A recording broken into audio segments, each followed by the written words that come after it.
বিভিন্ন প্রজাতির দেশি বিদেশি ফলের বাগান করে সাড়া ফেলেছেন টাঙ্গাইলের ঘাটাইল উপজেলার এক কৃষক। তার বাগানে এখন 101 প্রজাতির দেশি বিদেশি ফলের গাছ রয়েছে। টাঙ্গাইল থেকে মুসলিম উদ্দিন আহমেদের রিপোর্ট।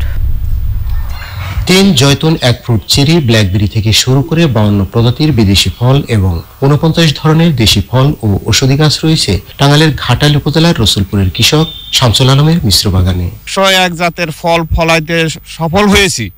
আমি আশা করি যে সকল ফলই আমার এই দেশে হবে, কৃষকরা যদি চেষ্টা করে। বাড়ির আশেপাশে প্রতি জমিতে যদি ফল চাষ করে, তাইলে এই বিদেশি কেমিক্যাল যুক্ত ফল আর কৃষকদের খাইতে হবে না, আমাদের দেশেই চাষ করে এই বিদেশি ফলের চাহিদা মেটাইতে পারবো। কৃষি বিভাগ জানায় গাছ সংরক্ষণ ও পরিচর্যার বিষয়ে সব ধরনের পরামর্শ ও প্রযুক্তিগত সহায়তা দিচ্ছে কৃষি বিভাগ। তার এই বহুবিধ ফলের বাগান করে যে সে কৃষকদেরকে ফলের চাহিদা মেটাচ্ছে এলাকার, সেই সাথে পুষ্টির অভাবটা মেটাচ্ছে আমাদের।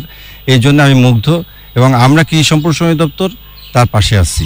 তার কৃষি সম্প্রসারণ দপ্তরের সহায়তা এবং তার নিজের ইচ্ছা, এই দুইটার সমন্বয় ঘটিয়ে সে যে ফলের বাগানটা তৈরি করেছে, আমি মনে করি যে এইটা দেখে এলাকার চাষিগণ উদ্বুদ্ধ হচ্ছে এবং পরবর্তীতে আরো উদ্বুদ্ধ হলে আমরা ফলে সমৃদ্ধ হয়ে যাব। বিলুপ্ত প্রায় নানা জাতের গাছগাছালি সংরক্ষণ করে কৃষক শামসুল আলম নিজে যেমন লাভবান হচ্ছেন, তেমনি এলাকার অন্য কৃষকদের জন্য অনন্য দৃষ্টান্ত রেখে যাচ্ছেন।